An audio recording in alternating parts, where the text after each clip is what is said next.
What's the meaning of countersign?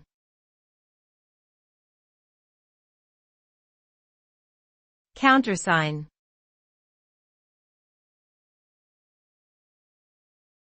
Countersign.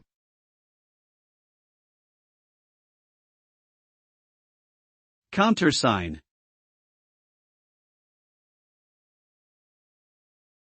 Countersign.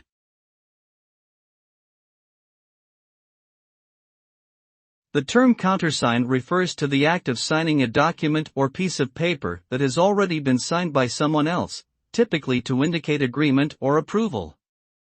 In effect, a countersignature validates the original signature and confirms that the signer agrees with the content of the document. This can help to provide an additional layer of authentication, particularly in situations where there may be doubts about the legitimacy of the original signature or where multiple parties need to sign off on a particular document.